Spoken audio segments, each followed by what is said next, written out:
Hey, what's going on, everybody? Welcome back to the channel. Today we're doing the day 2 tournament breakdown video for the Lake Guntersville Pro Circuit event. And if you haven't seen the day 1 breakdown video, go check that out because it kind of sets us up for day 2. But just to kind of briefly recap the day 1 video, day 1 of this tournament was one of the worst days that I can remember in tournament fishing. Everybody was catching them on Guntersville. I didn't even bring in a limit, only caught 4 fish for around 9 pounds. And just overall had a terrible day. And, I've had a lot of bad days on the water. I've had a lot of tournaments that I felt like I could have done a lot better. But for some reason, that day 1 at Guntersville really held some extra weight to it. It just meant a lot to me to do well there. And for me not to not only not do well, but do just catastrophically bad, was a big deal to me. I ended the day in 144th place. So going into day 2, I had to kind of learn from the mistakes that I made on day 1. And I've looked back, and I talked about this on the day 1 breakdown video. I've looked back, and that night I could barely sleep. So the night of day 1, I could barely sleep after that because I was just analyzing, what have I done wrong? What did I do wrong to get to this point? Because I've had one of the worst years that I've had so far. It's still okay, but it's one of the worst years I've had. Definitely the slowest start on the pro circuit that I've ever had. And really what it boiled down to is the decisions I've made on the water have been really I've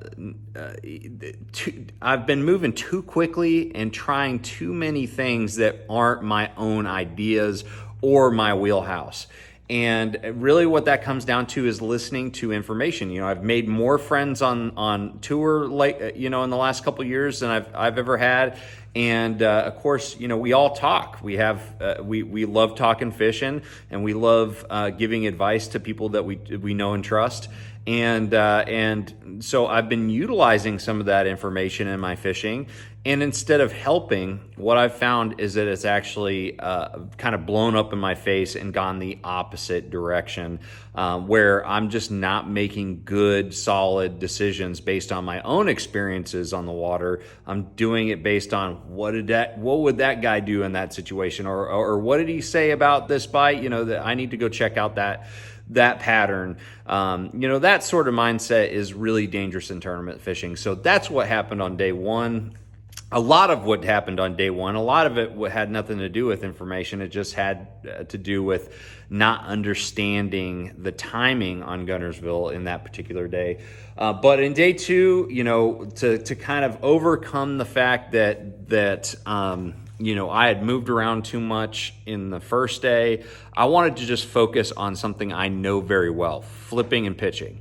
And that was my primary bite going into this tournament, and I wanted to make sure that I just focused on that because flipping and pitching is one of my key strengths, and I know how to do it well. And I feel like if I just put my head down and do that, I should have a good day. And that's what we did. So let's get started on day 2. We are heading back up to the same area that was my primary area for day 1, but obviously in day 1 I didn't stay there all day and I didn't get the timing right. That was one of the key things about day 2 that I realized was that timing was super critical. So let's get up to my flipping area and start this video right now. All right, so this area essentially had a bunch of what I call gator vine. It's like some type of vine vegetation. It's not exactly gator vine like you see down in Florida. It's something else. And it created this beautiful, not too tightly packed mat on the surface. And so the fish really like to be there. And one thing that I realized on day 2 is occasionally I'd see some shad spawning in this vine stuff, and I soon realized this morning that the flip and bite had a very distinct timing to it because of that shad spawn around this grass. So we are just getting to this spot, and yeah, we're just gonna put the trolling motor down, put the motor guide down, and just get to work here. And as far as tackle goes, we're using a 7.6 heavy action all-purpose series rod from Fitzgerald, 65-pound Seagar smackdown braid, 3/4 ounce weight, and of course a Hayabusa 959, the 4/0, and I'm using a Z-Man palmetto bugs in the Bama bug color, which has become my favorite all-around color for dingier water.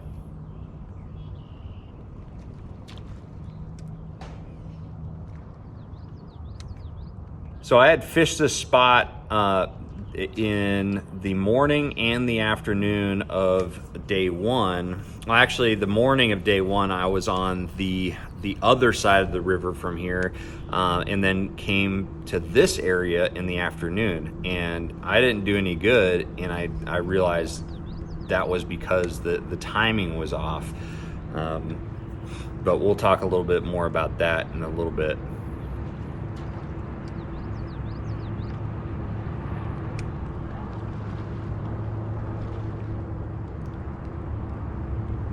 Got my neighbor mowing the lawn. You guys might hear a little bit of mowing noise.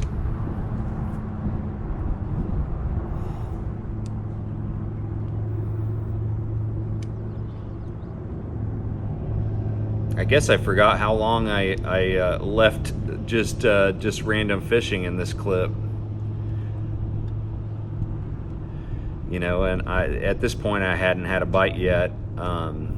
But I was just getting into a stretch that had a lot of bluegill activity, you know, occasional shad spawn happening, and just overall there was a lot of activity here.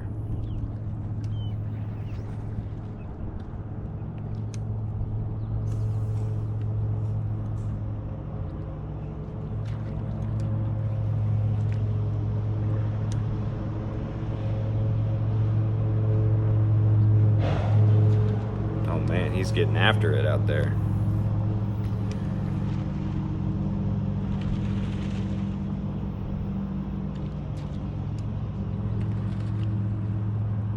There we go. Finally got that fish to bite. Man, that was a long clip. Not a big fish, to be sure, but it's something. You know, at this point, I'm already at, you know, about as low as you can get in the standings, so any fish is going to help.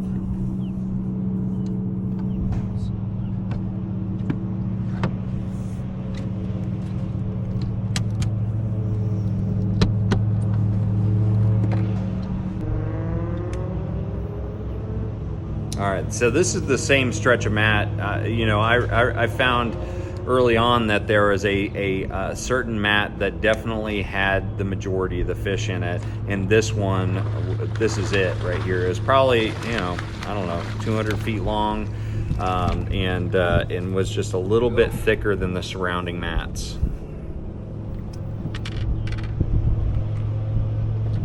That's what I'm talking about. Just do your thing.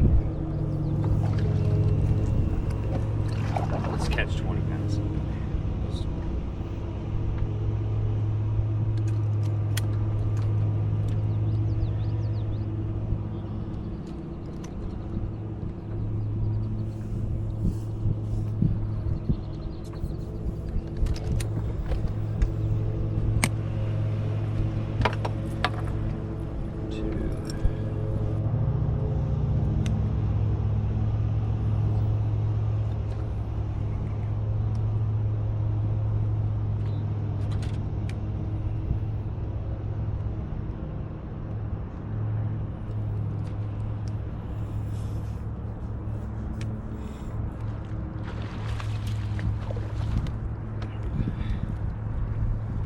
Man, the average size for the, you know, the bites I was getting minus like the first one was pretty good. You know, they were all in that like close to 3 pound range or 3.5 pound. And so that's what I was really starting to get excited about, is the fact that I'm getting, you know, those good solid 3+ pounders, and all I need is a couple opportunities at some you know, 4+ pounders to really make a run at possibly even recovering with a check. So I was early on, you know, I went from being at the lowest of lows to being really excited and getting real focused.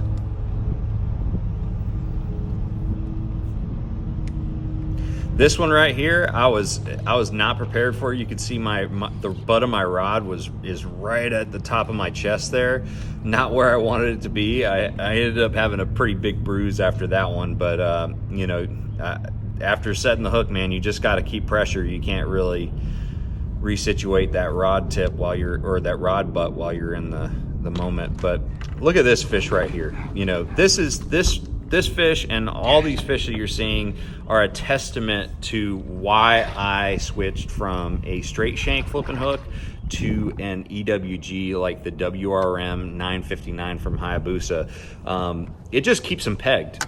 These fish, they get just in that grass and they're not coming off.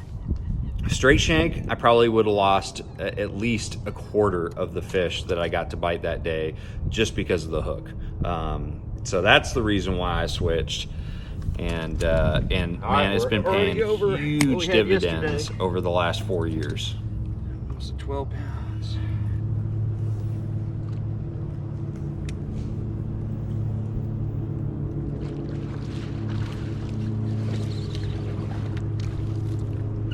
All right. Man, it's crazy how small these fish look on the GoPro on camera. All these fish just seem real big. This one right here, I'm glad that we didn't have an issue, but it did get kind of hooked in the back of the tongue. But it really didn't bleed at all, and I had zero issue keeping these fish alive. They were very, very lively. Took care of them all day, constantly checked on them. I didn't have to put ice. All I did was keep the aerator on and then turn the recirc on and kept that running all day.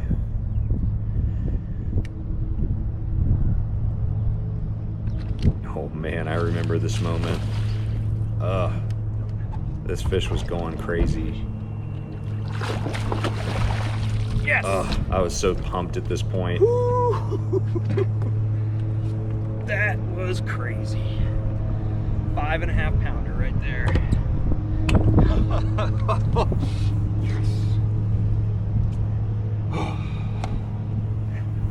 Man, that bite was huge overall. I mean, that gave us a real big cull.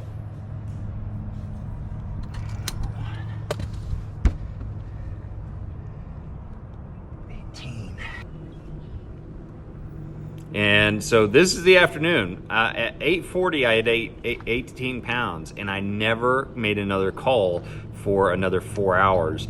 And so there was a big morning bite, a big lull in between, and then the afternoon bite, which is this right here. This is my final call of the day. Once again, that 959, keeping them pegged so I can get in there after them.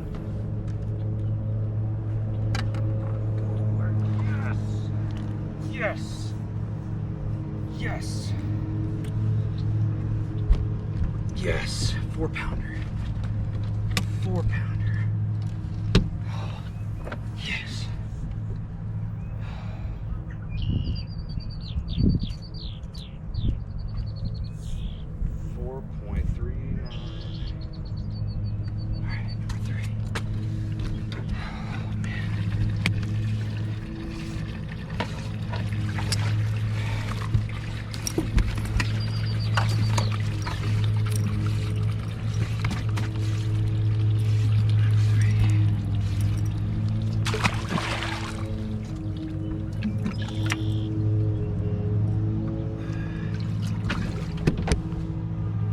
Yes. All right, guys, so that's it. As you can see, I was extremely relieved. Ended up catching 19 pounds, 11 ounces. And, you know, in a normal tournament, that would move me 100 plus places. In this tournament, it only moved me almost 60 places, which is still great. I cannot complain about that. It saved me a lot of points. You know, it keeps me still in contention to make the championship, even though we're pretty low. I think we're in 82nd in points right now. Worst I've ever had, or worst I've ever been, for sure. But we still have a really good opportunity. If I make 2 top 50s in the next 2 tournaments at the James and Lake Champlain, we should get into the championship. So still left the door open for us, but day 2 was definitely a big relief. It was one of those days that I really needed a good comeback day, because I was feeling pretty down on myself. But we did it, you know, and what we learned was you know, a valuable lesson about, you know, getting back to basics, getting back to fishing, you know, our own way, and not listening to, you know, input from other people, even though the input that I've gotten from the people that I trust is true and factual. When it comes to fishing is very personal, it's instinctual, so you need to make decisions based on your own experiences when it comes to fishing under pressure in a tournament situation. So has nothing to do about the validity of that information. It has to do with how you use it on the water. So big lesson learned, and I'm excited about getting to the next event and doing it my own way. But anyways, guys, thank you for watching. Make sure you like, share, subscribe. I'm gonna see you out on the water.